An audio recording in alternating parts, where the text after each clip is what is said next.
welcome to the session. The topic that we are going to discuss today is the corporate parenting. Now, first of all, if I talk about what is corporate parenting all about, so corporate parenting is generally there is a one parent company which is overseeing multiple subsidiaries.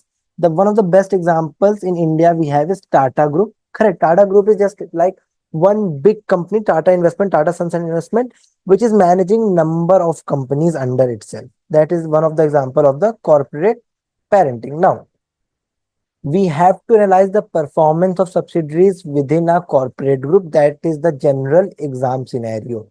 What is the potential exam scenario?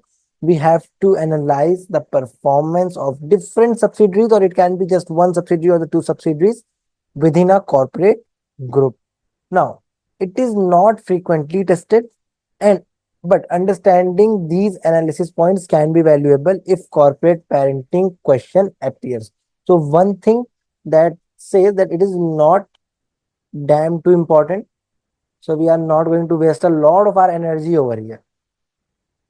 From what I remember, these questions have not been asked from a long time as of now. Why? Because there is nothing to be discussed upon.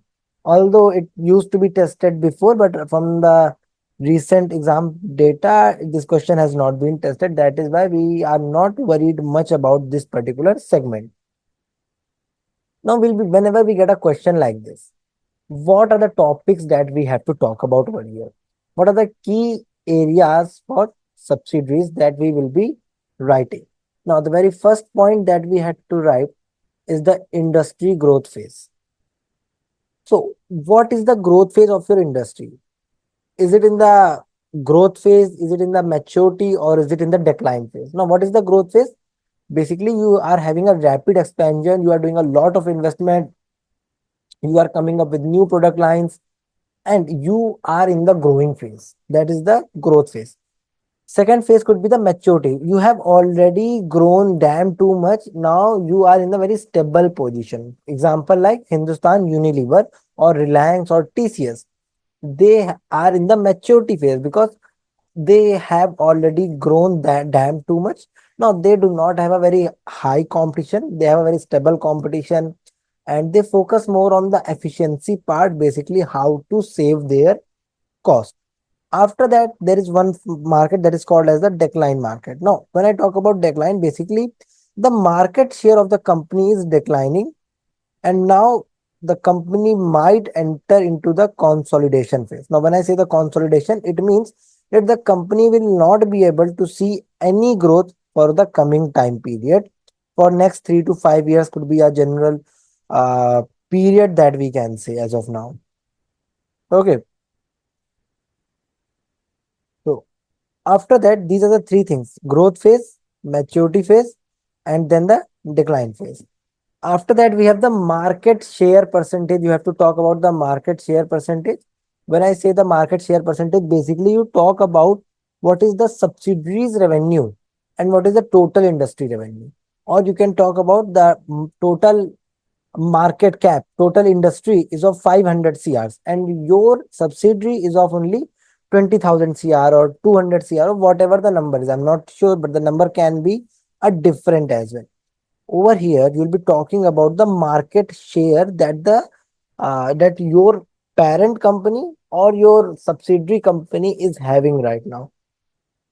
Basically, it would be nice if you could put a comparison. It would be better if you can put a comparison. Even if you are not able to put a comparison, talk about the market share percentage or talk about the subsidiary revenue trend or whatsoever. After that, we have the market share trend. Now, in market share trend, basically you talk about if the market share of your subsidiary, is it increasing, is it at the stable phase, or is it declining? You have to think about three things. Analyze and find it from the case. If it's increasing, if it's stable, or if it is declining, you have to find the answer from the case only. So you have to look out for terms like there could be a term that say the market trend is increasing, the share price is declining, or something like that. Basically things regarding the market share. Okay, so you can think about the increasing revenue. If the revenue is increasing, it means might be the reason behind the increase in revenue. What is the reason? You have to find out things. Then we have profit margins. Now, what do we have in profit margins, everyone? Basically, you need to analyze trends in gross profit margin. Then you have to talk. Okay, profit margins mean basically, guys, what are the ratios that you can calculate? First of all, what are the ratios that you can calculate while doing this profit margin analysis? Two simple ratios that we can easily calculate: gross profit margin, net profit margin, operating profit margin. These are the simple ratios that we can calculate anytime. Correct?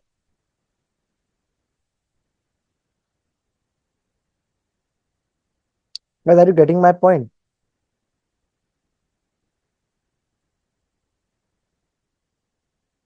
These are some of the simple ratios. Gross profit, net profit.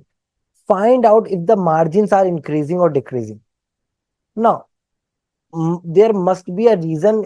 If the margin is increasing, there must be a reason. Or if the margin is falling, there must be a reason. Find out, probe into that reason. And over here, you have to identify the trend in the gross profit. If the gross profit margin is increasing, if the gross profit margin is decreasing, or you have to do the trend analysis. Now, if I talk about the real life, how do we do the trend analysis?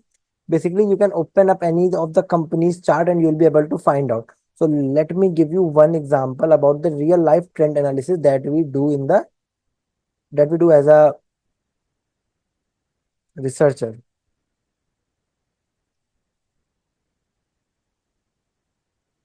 So let me take any of the company. Let us take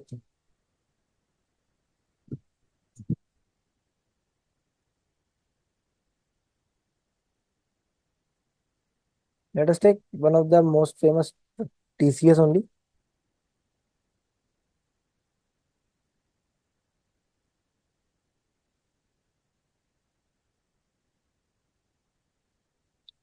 Okay, so let me quickly share the screen. Now, if I talk about the trend analysis of the TCS. Now, TCS is a service sector industry. That is why the net gross profit margin of the company is always equal from 2005 to 2024. It is always 100. But if you see the operating profit margin, or if you see the net profit margin, it keeps on increasing and decreasing. Now, these bars are the quarterly sales as well. So, this is how you can analyze a company. Let's say another company.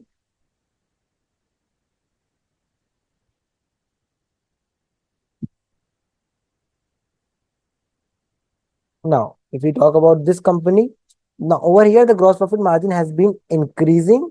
It reached to the 60% and then it started falling. And again, it is on the increasing trend.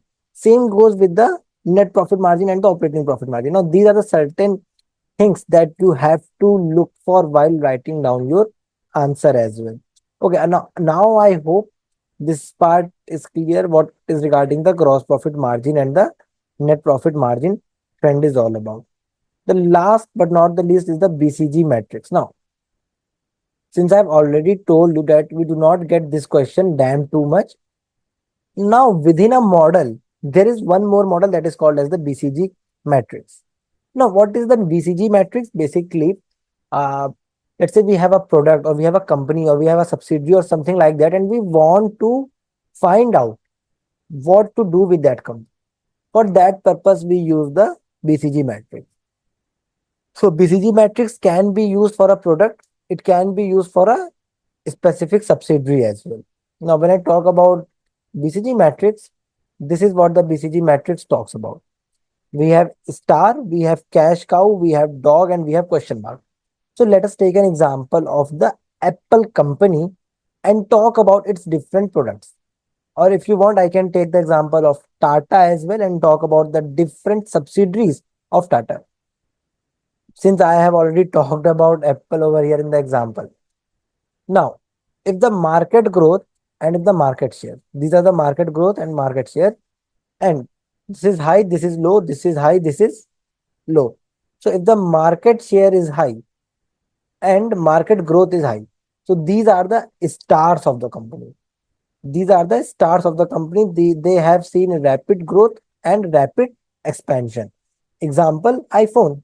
That is why every year the company comes up with a new technology. Are you getting my point? If there's a market share is high, because Apple is having a market share of close to 20-30%, I'm not sure, but still they have a very good market share. After that, if they have a good market share, high market share, and the growth is also very high. So these are the stars of the company. Example, iPhone. Their market share is high, but the market growth is not that high. Market share is high, but the market growth is not high. We have to fund these companies or these products. Example, iTunes and Apple MacBook. Example, Apple iTunes and MacBook. Why? The ability to fund the question. The ability to fund the question that is depend on the marks and stars.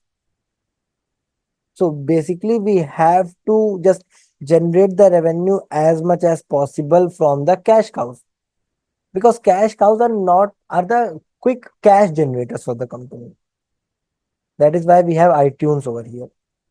Then if a market share is low, but the market growth is high, you have a low market share, but the market growth is high. Apple TV, because I doubt ki a lot of people is using Apple TV as well, because generally we have a smart TV at our homes, but most of us would be having a smart TV of Xiaomi or the Google or some different company, but using an Apple TV, I really doubt. So basically, it is a new venture. It is risky, and only few can become stars. Generally, others are divested, and it means others do not get the appropriate funding as well. After that, we have a dog.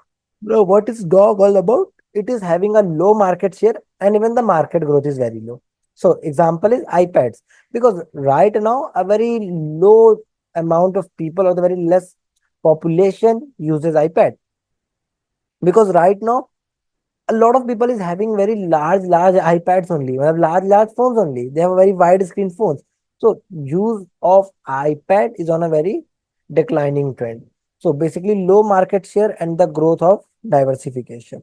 So this is basically a BCG matrix, everyone. I hope you guys already know about what the BCG matrix is. If you have any question regarding the BCG matrix, feel free to reach out to me. Now, guys, so these are the 6 things that you will be writing down regarding the market or the key analysis areas for the subsidiary. The very first one is the industry growth phase. Talk about whether the industry is growing, whether it is in maturity, or whether it is declining. After that, talk about the market share percentage. Talk about what is the market share of your company, your subsidiary against the total industry. After that, we have the market share trend. Evaluate if the market share is increasing, if it is stable, or if it is declining. And at the end, you have the profit margins. Find the trend in the gross profit and the net profit. At the end, you have the BCG matrix assessment. You have to classify subsidiaries as a star, as a cash cow, as a dog, or the question mark. So this is about the corporate parenting, everyone. One more thing, that is the strength and weaknesses. At the end, you have to talk about the strength or the weakness of the new subsidiary or the existing subsidiaries that your company is already having. So now this is one of the not so important topic, because generally this question is not asked in the exam damn too much. Okay. So now I hope this topic is clear to all of you guys. If you have any questions, still please reach out.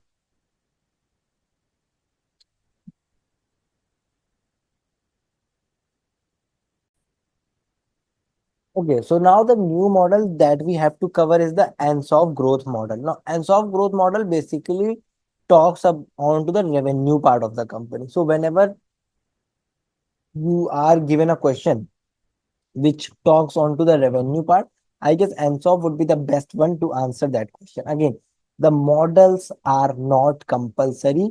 but it is better if you guys use the models. Now, first of all, focus on the strategies for the revenue growth. What you will be doing is you will be focusing on the strategies for the revenue growth. First of all, understand the basic concept and you should be able to apply them to the given scenarios. Basically, you have to find two things only. If you are able to find out two things, you will be able to answer as well. Now, what you should be able to find and what you should be able to answer, let me talk about that. You have to find out whether it is a new product or a new market, whether it is an existing product or an existing market. Only that thing. That's it. If you are able to identify in the case whether it is a new product, matlab what type of product it is or what type of market it is. That's it. You are supposed to do just two things. Find out the market. Is it existing or new? Find out the product. Is it existing or new? If you are able to do this much only, you are good to go with your answers now. Now, how you'll be writing down? First of all, if it is a new product, sorry, if it is an existing market and an existing product, you have to talk about market penetration strategy. Basically, you'll be talking on how you can reach, how your product can reach to the different people. If it is a new market and a new product, then you have to talk about the diversification because you are coming up with a new product in a new market. That is more onto the diversification part. Now, head is we have an existing market but a new product. Existing market, new product, it is a market development because you are developing your market. Then we have we have an existing market but a new product. It is a product development, and we have an existing market or new product. Sorry, yeah. New product and an existing market. New, if the product is new, if your product is new, but your market is existing, that is a product development. But if your market is new over here and your product is existing, then it is a market development strategy. Now, what are the four things that we just talked about? First of all is the market penetration. Now, when we were doing market penetration, everyone, when we were doing market penetration over here, when it was an existing market and an existing product, we are not going to come up with something new. We just have to find out certain strategies that we will be using, to generate more revenue. I don't know. Okay, now there can be a lot of examples. Let's say Apple comes up with iPhone 16, iPhone 17, iPhone 14, 15 every time. It's a new product, but the market is already there for it. Na? Market is already ready for the iPhones. It's just a new product that it is coming up with every time. So basically, if I talk about market penetration, how you can improve, you can talk about the quality, you can talk about the marketing, you can talk about the after sales services, any how you just want to reach to the higher number of people. That is the market penetration. Market penetration, existing market, existing product. That's it. Secondly, we have the product development. Now, when I talk about the product development, everyone, what is that we are talking about over here? Product development. Can you please tell me what the product development is all about? Basically, talking about the new products. Correct. Talking about the new products that we can have. Product development. Where do we have product development over here? A new product in an existing market. Example, companies coming up with different car variants. iPhone or the companies coming up with different mobile phones. iPhone coming up with iPhone 16, iPhone 17. It's a new product, but in an existing market only. Because what existing market? Why existing market? Because the customer base is going to remain the same. It is not going to make it's a new customer base for itself, right? So product development, basically the company has to come up with certain development as well. Only then people will be ready to buy it. Otherwise, I doubt ki anyone will be willing to buy your product if you have not developed your product. Only if you have developed your product, you have come up with certain new things, people will be ready to buy your product. Okay. After that, we have the market development. So market development, we are coming up with an in a new market with the same product. We are coming up in a new market with the same product. Example, let's say uh, a lot of our Indian companies go to the foreign markets. They enter new markets with their existing products. It can be expansion from one country to another country. It can be expansion from one city to another city. Basically, you try to explore larger number of markets in the market development part. At the end, then we have diversification. Diversification, new product, new market. You have no idea about what might go or what might happen. Correct. You just try to explore a new market. You just try to explore a new product. So example could be like you introduce new products in the new market. Example could be KFC, could be McD if I'm not mistaken, or the Subway. Subway used to be one of the chicken burgers or and all. But for Indian market, because it noticed that a lot of Indian people are more of a, they eat more of a vegetarian items. So they had to come up with a veg food items as well. So this is why, or this is one of the reason, one of the examples of how companies change their strategies when they notice ki if the current product is not as good as they thought it would be.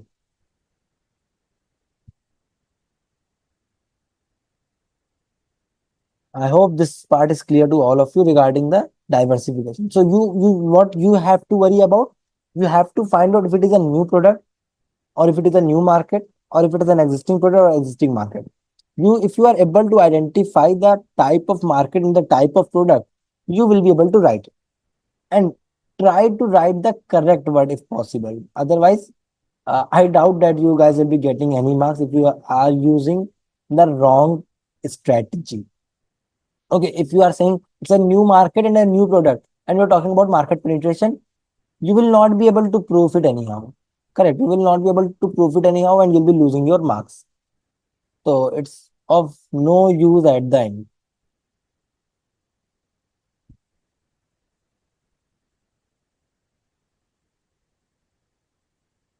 Then there is one more strategy that we will be covering, that is the Harmon process strategy. It is written down hormones, but it is Harmon process strategy. No, process strategy, it has not been tested in the recent exam from the last 2 and 2.5 years.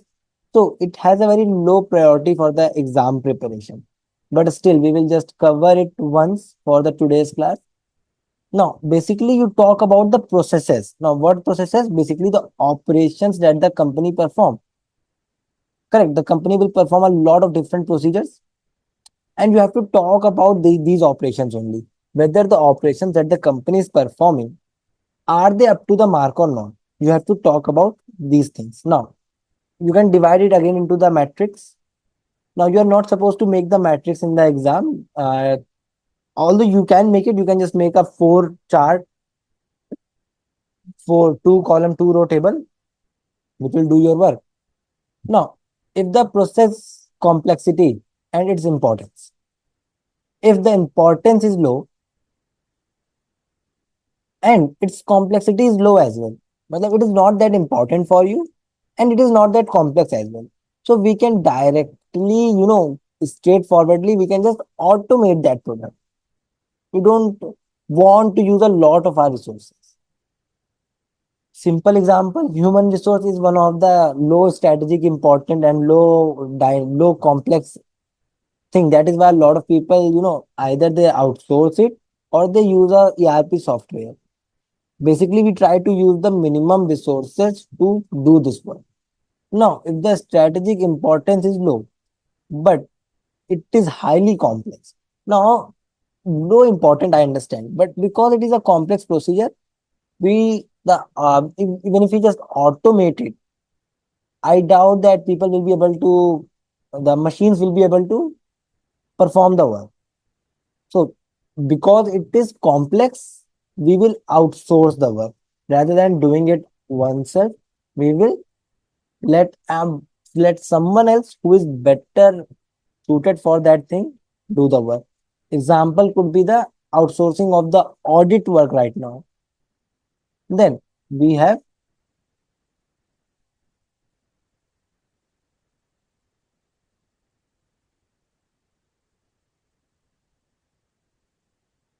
okay, then we have, if something is highly important and highly complex as well. So basically what we do is, if something is of complex dynamic process of high value and high strategic importance, these are the things that provide us the competitive advantage. Correct. These are the things that will provide us the competitive advantage. Now, if something provide us competitive advantage, we cannot leave it. We cannot just simply, we can just give that thing to someone else to perform for us. We cannot do that. We try to automate it, and now automate it using bespoke softwares. Basically we have to use the tailor made softwares that will be there to help us. Now these softwares are the expensive ones. Okay, so basically either we try to train our people so that they can uh, prove out to be one of the best people working out there to solve the problems over there. So if something is of high importance and highly complex, we try to use the best resources which is available to us. At the end, we have something which is of less importance and less complexity. We try to just automate it to gain the efficiency, because although it is important, but it is not that complex for us. So what we do is we just use the bespoke software, basically tailor-made software, and just let us complete the work over there. So these are the topics that I wanted to discuss. Now I'll be giving you questions to solve. Now, what are the topics that we covered? First of all, guys, let us take a look onto that. At first, we talked about the corporate parenting. Over there, we talked about the industry growth phase. We talked about the market share percentage. We talked about the market share trend. We talked about the profit margins, BCG matrix assessment, and the strength and weaknesses. Then we talked about the Ansoff growth model. Over there, we talked about the growth model, which is given over here. And at the end, we talked about the last part, which was the Harmon process strategy, where we talked about the operational procedures. So that is all for today, everyone.